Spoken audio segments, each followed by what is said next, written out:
मेरा नाम परविंदर सिंह है और मैं पेशावर सिंह सभा पेशावर कैंट का गुरुद्वारे का मेंबर भी हूँ। और अपने नहीं, ये सिर्फ समाज सेवा और अपनी संगत की सिख कम्युनिटी की हम सेवा करते हैं। और इसमें ਅੱਛਾ ਚਲੋ ਇਹ ਦੱਸ ਦਵੋ ਕਿ ਇੱਥੇ ਆਉਣ ਲੱਗਿਆ ਬਨ ਕੇ ਆਏ ਜਾਂ ਘਰ 'ਚ ਵੀ ਵੈਸੇ ਨਾਰਮਲੀ ਜਿਹੜਾ ਕੈਜੂਅਲੀ ਨਾਰਮਲੀ ਅਸੀਂ ਰੁਮਾਲਾ ਹਲਕਾ ਜਿਹਾ ਘਰ ਵਿੱਚ ਬੰਨ ਲੈਣ ਜੋ ਆਉਣ ਲੱਗਿਆ ਫਿਰ ਅਸੀਂ ਦਸਤਾਰ ਪਾ ਸਾਡੇ ਲਈ ਸਿੱਖੀ ਲੈਵਲ ਤੇ ਜਿਹੜਾ ਹੈਲੋ ਅਸਲਾਮ ਵਾਲੇਕੁਮ ਸਤਿ ਸ੍ਰੀ ਅਕਾਲ ਮੈਂ ਤੁਹਾਡੇ ਨਾਲ ਇਰਫਾਨ ਸਮੋਰ ਔਰ ਤੁਸੀਂ ਦੇਖ ਰਹੇ ਹੋ ਪੀਪੀਟੀਵੀ ਨਨਕਾਣਾ ਸਾਹਿਬ ਮੌਜੂਦ ਹਾਂ ਔਰ ਗੁਰਪੁਰਬ ਦੀਆਂ ਤਕਰੀਬਾਤ ਜਾਰੀ ਨੇ। ਇੱਕ ਸਿੱਖ ਫੈਮਿਲੀ ਮੇਰੇ ਨਾਲ ਮੌਜੂਦ ਨੇ, ਇਹਨਾਂ ਨਾਲ ਗੱਲਬਾਤ ਕਰਨੇ ਆ, ਪੁੱਛਣੇ ਆ, ਜਾਣਨੇ ਆ ਕਿੱਥੋਂ ਆਏ ਨੇ। ਸਤਿ ਸ੍ਰੀ ਅਕਾਲ ਜੀ। सत श्री अकाल जी। ਕੀ ਨਾਮ ਹੈ ਜੀ ਆਪਣਾ? जी मेरा नाम परविंदर सिंह है और मैं पेशावर सिंह सभा पेशावर कैंट का गुरुद्वारे का मेंबर भी हूँ। और अपने डेलीगेशन के साथ अपने बाबा गुरु नानक देव जी की 552वीं सालगिरह बर्थडे मनाने के लिए हम सारे इकट्ठे आज हुए हैं। दुनिया भर से जो यात्री आए हैं, हमारी पेशावर की संगत भी यहाँ आज मौजूद है और ये सेलिब्रेशन हम अच्छे तरीके से और खुशी तरीके से मना रहे हैं। करतारपुर साहिब जी और गुरुद्वारे जो हम जो विज़िट करके आए हैं, अपने प्राइम मिनिस्टर इमरान खान का भी शुक्रिया अदा करते हैं जिन्होंने बहुत सी सहूलतें यहाँ मुहैया की है। और हमारे जो और अदारे हैं जो इसमें परफॉर्म कर रहे हैं, मैं सबका बेहद शुक्रगुजार हूँ कि हमारे ये इस गुरुपुरब में इस बर्थडे के प्रोग्राम में हम सब सेलिब्रेशन खुशी से मना रहे हैं और आप सबका बेहद शुक्रिया अदा करेंगे।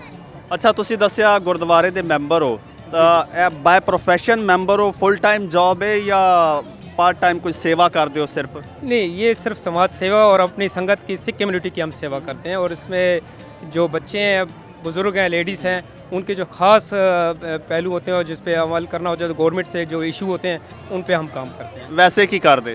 वैसे हम इंटरफेथ पे काम करते हैं। जो हमारा काम है, चारों मज़ाहिब को इकट्ठे बैठाकर अपनी अखलाक, अपने मज़हब और अपने इंसानियत के नुक्ते नज़र पे हम जो रास्ता है वही अपनाते हैं जो हमें चाहिए।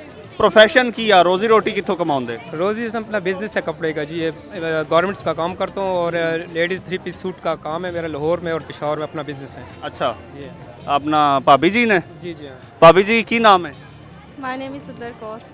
ਸੌਰੀ? ਸੁੰਦਰ ਕੌਰ। ਅੱਛਾ ਭਾਬੀ ਜੀ ਤੁਸੀਂ ਕੀ ਕਰਦੇ? ਹਾਊਸ ਵਾਈਫ ਜਾਂ ਕੁਝ? ਜੀ ਹਾਂ, ਹਾਊਸ ਵਾਈਫ ਹਾਂ। ਅੱਛਾ, ਬੜੇ ਖੂਬਸੂਰਤ ਤੁਸੀਂ ਗੈਟਅਪ ਕੀਤਾ ਵਾ। ਤੁਹਾਡਾ ਟ੍ਰੈਡੀਸ਼ਨਲ ਹੈ ਜਾਂ ਰਿਲੀਜੀਅਸ ਹੈ ਜਾਂ ਵੈਸੇ ਫੈਸ਼ਨ ਹੈ? ਮਜ਼ਦੀ ਹੈ ਸਾਡਾ। ਅੱਛਾ, ਮਜ਼ਹਬੀ ਵੈਸੇ ਬਹੁਤ ਕਮ ਲੋਕਾਂ ਦਾ ਇਸ ਤਰ੍ਹਾਂ ਵੇਖਿਆ ਹੈ, ਇਹ ਕੋਈ ਖਾਸ ਚੀਜ਼ ਹੈ? ਜਿੰਜ ਕਿ ਆਪ ਲੋਕਾਂ ਦੇ ਵਿੱਚ ਜਿਹੜੇ ਬਾਹਰ ਜਾਂਦੇ ਨੇ, ਹੱਜ ਕਰਕੇ ਆਉਂਦੇ ਨੇ ਨਾ, ਉਹ ਜਿਹੜਾ ਹਜਾਬ ਪਾਉਂਦੇ ਨੇ, ਸਾਡੇ ਵਿੱਚ ਵੀ ਹੁੰਦਾ ਹੈ ਅੰਮ੍ਰਿਤਪਾਨ।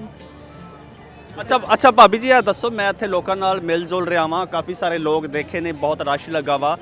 ਬਹੁਤ ਸਾਰੀਆਂ ਕੁੜੀਆਂ ਜ਼ਨਾਨੀਆਂ ਮੈਂ ਦੇਖ ਰਿਹਾ ਸਿਰੋਂ ਲਾ ਕੇ ਫਿਰ ਰਹੀਆਂ ਨੇ, ਕੁਛ ਨੇ ਸਿਰ ਤੇ ਕੱਪੜਾ ਬੰਨਿਆ ਵਾ। ਤੇ ਇੱਥੇ ਕੋਈ ਖਾਸ ਡਰੈਸ ਕੋਡ ਨਹੀਂ ਹੈ ਇੱਥੋਂ ਦਾ? ਬਸ ਹਰ ਇਨਸਾਨ ਦੀ ਆਪਣੀ ਮਰਜ਼ੀ ਹੈ, ਇਨਸਾਨ ਕੀ ਸੋਚਦਾ ਹੈ। मजहबी रिलेशन अगर वेख्या जाए तो साढ़े गुरु साहब ने सानू हुक्म आर्डर दिता है कि दस्तार सजानी है। सरदार लेडीज़ भी सजा सकती है, सरदार मुंडा भी सजा सकता है, तो इस ते कोई पाबंदी नहीं। और ये साड़ा इशू भी है और सुन्नत है, जैसे मुस्लिम ते एक सुन्नत मुताबिक अपने धर्म मुताबिक चलते हैं, ऐसे साड़ा भी धर्म है। ਅੱਛਾ, ਮੁਸਲਮਾਨਾਂ ਦਾ ਤੇ ਸਕਾਰਫ ਹੁੰਦਾ, ਸਕਾਰਫ ਕਹਿੰਦੇ, ਤੁਸੀਂ ਇਹਨੂੰ ਕੀ ਕਹਿੰਦੇ? ਦਸਤਾਰ ਕਹਿੰਦੇ। ਦਸਤਾਰ? ਅੱਛਾ, ਇਹ ਔਰਤਾਂ ਵੀ ਦਸਤਾਰ ਬੰਨ੍ਹਦੀਆਂ ਨੇ? ਜੀ ਬੰਦੀਆਂ ਨੇ। जी जी ਇਹ ਧਰਮ 'ਚ ਜਾਂ ਬਸ ਮਰਦ ਬੰਨ੍ਹਦੇ ਨੇ ਤੇ ਤੁਸੀਂ ਵੀ ਬੰਨ੍ਹਦੇ? ਨਹੀਂ ਹੈਗਾ ਸਾਡੇ ये धर्मी है। ਧਰਮੀ ਹੈ। ਅੱਛਾ ਚਲੋ ਇਹ ਦੱਸ ਦਵੋ ਕਿ ਇੱਥੇ ਆਉਣ ਲੱਗਿਆ ਬੰਨ ਕੇ ਆਏ ਜਾਂ ਘਰ 'ਚ ਵੀ ਵੈਸੇ ਨਾਰਮਲੀ ਜਿਹੜਾ ਕੈਜੂਅਲੀ? ਨਾਰਮਲੀ ਅਸੀਂ ਰੁਮਾਲਾ ਹਲਕਾ ਜਿਹਾ ਘਰ ਵਿੱਚ ਬੰਨ ਲੈਣ ਜੋ ਆਉਣ ਲੱਗਿਆ ਫਿਰ ਅਸੀਂ ਦਸਤਾਰ ਪਾ ਲਈ। ਸਾਡੇ ਸਿੱਖੀ ਲੈਵਲ ਤੇ ਜਿਹੜਾ ਹੁੰਦਾ ਹੈ, ਅੰਮ੍ਰਿਤਧਾਰੀ ਜਿਹੜਾ ਹੁੰਦਾ ਨਾ, ਉਹ ਫੈਮਿਲੀ ਜਿਹੜੀ ਵੀ ਹੋਏਗੀ, ਮਰਦ ਹੋਏ ਕਿ ਲੇਡੀਜ਼ ਹੋ, ਉਹ ਦਸਤਾਰ ਬੰਨਦੀ ਹੈ, ਉਸ ਤੇ ਫਰਜ਼ ਹੈ, ਇਹ ਫਰਜ਼ ਹੈ ਇਹਨਾਂ ਨੂੰ। ਬਾਕੀ ਆਪਣਾ ਗੈਟ ਜਿਹੜਾ ਫੈਸ਼ਨ ਉਹ ਕਰ ਸਕਦੇ ਹਾਂ, ਬਾਕੀ ਦਸਤਾਰ ਸਾਡਾ ਮਜ਼ਹਬੀ ਵਿਰਸਾ ਹੈ, ਅਸੀਂ ਉਹ ਰੱਖਣਾ ਹੈ।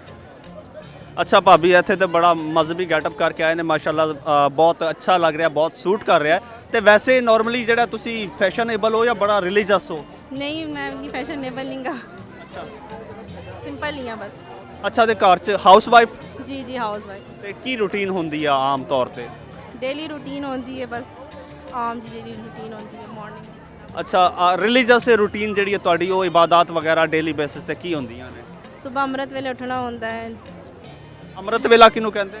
ਤਾਜਰ ਟਾਈਮ ਤਾਜਤ ਨੂੰ ਇਸਲਾਮ ਮੁਤਾबिक ਤਾਜਰ ਟਾਈਮ ਹੁੰਦਾ ਹੈ और ਸਾਡਾ ਆਪਣਾ ਅੰਮ੍ਰਿਤ ਵੇਲਾ ਹੁੰਦਾ ਹੈ। ਅੰਮ੍ਰਿਤ ਵੇਲਾ ਹੈ ਤਾਜਰ ਦਾ ਟਾਈਮ ਹੁੰਦਾ ਅੱਛਾ, ਪਾਕਿਸਤਾਨੀ ਵਕਤ ਦੇ ਮੁਤਾबिक ਕਿੰਨੇ ਵਜੇ ਹੁੰਦਾ? ਸਵੇਰੇ 3 ਵਜੇ ਅੰਮ੍ਰਿਤ ਵੇਲਾ ਸਾਡਾ ਲੱਗਦਾ ਹੈ। ਸ਼ਾਮੀ ਤੁਹਾਡੀ ਇਸ਼ਾ ਦੇ ਟਾਈਮ ਦਾ, ਮਗਰਿਬ ਦਾ, ਉਸ ਟਾਈਮ ਸਾਡੀ ਇੱਕ ਨਮਾਜ਼ ਹੁੰਦੀ ਹੈ। ਬਾਕੀ ਜਿਹੜੇ ਕਿ ਸੋਨੇ ਦਾ ਟਾਈਮ ਹੁੰਦਾ ਉਸ ਟਾਈਮ ਹੁੰਦੇ तीन ਅੱਛਾ ਤੁਹਾਡੀ ਵੀ ਨਮਾਜ਼ ਹੁੰਦੀ ਹੈ? हाँ जी 3 नमाज़ा होंगी साड़ी भी नमाज़ा होंगी इबादत होंगी है इबादत का टाइम होंदा है ਆ ਬਿਲਕੁਲ ਜਿਸ ਤਰ੍ਹਾਂ ਦੀ ਮੁਸਲਮਾਨਾਂ ਦੀ ਨਮਾਜ਼ ਹੈ ਇਸੇ ਤਰੀਕੇ ਨਾਲ ਪੜ੍ਹਦੇ? नहीं साढ़ा अपना एक तरीक़ेकार होंदा है अपना जैसे सपारे थोड़े होंगे साढ़ा अपना सबक होंदा है हाँ जी। ते दूसरा अपने जो गुरुद्वारे साढ़े हैं असी जाने अपने गुरु ग्रंथ साहब जी के आगे मत्था टेकने दर्शन करते हैं ये साढ़ा फर्ज है। ਅੱਛਾ ਤੇ ਉਹਨੂੰ ਨਮਾਜ਼ ਹੀ ਤੁਸੀਂ ਕਹਿੰਦੇ ਹੋ? जी नमाज बैठ के करते हैं और जैसे सपारे तुसी पढ़ते हो साढ़े भी इस तरह ही गुटके होंगे हैं अपने नितनेम होंगे हैं उस तरह बकायदा जिन्होंने ज़बानी याद होंदा वो ज़बानी पढ़ते हैं जिन्होंने नहीं आंदा वो गुटके नाल वो नहीं अपने सपारे नाल पढ़ सकते हैं। ਅੱਛਾ ਠੀਕ ਹੈ ਤੇ ਤੁਸੀਂ ਰਿਲੀਜੀਅਸ ਹੋ ਬੜੇ ਔਰ ਗੁਰਦੁਆਰੇ ਨਾਲ ਅਟੈਚ ਹੋ ਮੈਂਬਰ ਵੀ ਹੋ ਤੇ ਇਹੀ ਸ਼ਾਇਦ ਵਜ੍ਹਾ ਹੈ ਘਰ 'ਚ ਰਿਲੀਜਨ ਦੀ? ਭਾਬੀ ਵੀ ਫੁੱਲ ਰਿਲੀਜੀਅਸ ਨੇ? बिल्कुल बिल्कुल होना भी चाहिए क्योंकि ਅਸੀਂ अपने गुरु साहब ਨੂੰ ਮੰਨਦੇ ਹਾਂ गुरु साहब गुरु गोबिंद सिंह जी ने ਸਾਨੂੰ हुक्म ਦਿੱਤਾ ਹੋਇਆ है ਜਿਹੜਾ सिख होएगा वो दस्तार भी बंधेगा वो कड़ा भी पाएगा वो कृपान साहब भी रखेगा अपनी 5 कखार अपनी 5 दस्तार के मुताबिक पूरा प्रबंध पूरा रखेगा तो चाहे कुड़ी होए कि मुंडा होए हस्बैंड वाइफ दोनों पूरी फैमिली कर सकती है और ਅਸੀਂ खुशी महसूस करते हैं कि साढ़े गुरु का विरसा साड़ी फैमिली मुकम्मल है। ਅੱਛਾ ਜੀ ਬਹੁਤ ਜ਼ਬਰਦਸਤੀ ਫੈਮਿਲੀ ਮੁਕੰਮਲ। ਅੱਛਾ ਥੋੜੀ ਹੋਰ ਤੁਹਾਡੇ ਨਾਲ ਗੱਲਬਾਤ ਕਰਨਾ ਚਾਹਾਂਗੇ ਬਹੁਤ ਅੱਛਾ ਲੱਗ ਰਿਹਾ ਤੁਹਾਡੇ ਨਾਲ ਗੱਲਬਾਤ ਕਰਕੇ ਸੌਦਾ ਜਾਣਾ ਹੈ ਸਾਡਾ ਕਿਉਂਕਿ ਥੋੜਾ ਜਿਹਾ ਘੱਟ ਹੈ ਅਸੀਂ ਵੀ ਜਾਣਾ ਇਕੱਠੇ ਚੱਲਾਂਗੇ ਤੇ ਤੇ ਅੱਛਾ ਇਹ ਦੱਸੋ ਮੈਂ ਆਖਰੀ ਗੱਲ ਪੁੱਛਣਾ ਚਾਹ ਰਿਹਾ ਹਾਂ ਤੁਹਾਡੇ ਕੋਲੋਂ ਕਿ ਆ ਜਿਹੜਾ ਭਾਬੀ ਨੇ ਗੈਟਅਪ ਕੀਤਾ ਤੁਸੀਂ ਜਿਸ ਤਰ੍ਹਾਂ ਮੈਂ ਪਹਿਲਾਂ ਕਿਹਾ ਕਿ ਅਟੈਚ ਹੋ ਬੜਾ ਗੁਰਦੁਆਰੇ ਨਾਲ ਤੇ ਤੁਸੀਂ ਡੋਮੀਨੇਟ ਕਰ ਰਹੇ ਹੋ ਤੁਸੀਂ ਭਾਬੀ ਨੂੰ ਗੈਟਅਪ ਕਰਵਾਇਆ? नहीं इस तरह जब सिख घराना ਜਿਹੜਾ ਵੀ ਹੋਏਗਾ ਨਾ ਤੇ ਉਹ ਜਿਹੜੀ ਸਿੱਖ ਫੈਮਿਲੀ ਹੁੰਦੀ ਉਹਨਾਂ ਨੂੰ ਆਪਣਾ ਪਤਾ ਹੈ ਕਿ ਅਸੀਂ ਕਿਸ ਤਰੀਕੇ ਨਾਲ ਚੱਲਣਾ ਹੈ ਤੇ ਜਿਹੜਾ ਸਾਡੇ ਮਜ਼ਹਬੀ ਨਿਕਾਹ ਹੁੰਦੇ ਹੈ ਉਹ ਲਾਵੇ ਹੁੰਦੇ ਅਸੀਂ ਲਾਵੇ ਉਸ ਨੂੰ ਕਹਿੰਦੇ ਗੁਰਦੁਆਰੇ ਤੇ ਹੁੰਦੇ ਆ तो गुरुद्वारे फिर जड़ा हैड ग्रंथी होंदा वो हुक्म भी देंदा फिर असी गुरु अपने गुरु साहब के हुक्म ਨੂੰ फॉलो करते हैं तो लाजमी जड़ा सिख लेवल अपने मजहबी होएगा वो खुशी नाल दस्तार भी बंधेगा तो मैनू खुशी है कि मेरी वाइफ दस्तार बंदी करी है और असी अमृतधारी हैं दोनों बच्चे साढ़े सिख ते दस्तार मुताबिक हैं तो शुक्र है परमात्मा दा रब दा कि असी अपने सिख मुताबिक पूरे हैं। ਠੀਕ ਹੈ। ਅੱਛਾ ਤੁਹਾਨੂੰ ਗੁਰੂ ਸਾਹਿਬ ਨੇ ਹੁਕਮ ਦਿੱਤਾ ਜੀ ਪੱਗ ਬੰਨੋ ਦਸਤਾਰ ਬੰਨੋ ਤੇ ਭਾਬੀ ਤੁਹਾਨੂੰ ਭਾਈ ਹੋਰਾਂ ਨੇ ਹੁਕਮ ਦਿੱਤਾ? ਨਹੀਂ ਸਾਡਾ ਆਪਣਾ ਦਿਲ ਹੈ। ਅੱਛਾ ਆਪਣਾ ਦਿਲ ਹੈ? ਹਾਂਜੀ ਡੋਮੀਨੇਟ ਤੇ ਨਹੀਂ ਕਰਦੇ? ਨਹੀਂ ਨਹੀਂ ਨਹੀਂ ਤੁਸੀਂ ਕਰਦੇ ਹੋ? ਹਾਂਜੀ ਘਰ 'ਚ ਤੁਹਾਡੀ ਚੱਲਦੀ ਹੈ?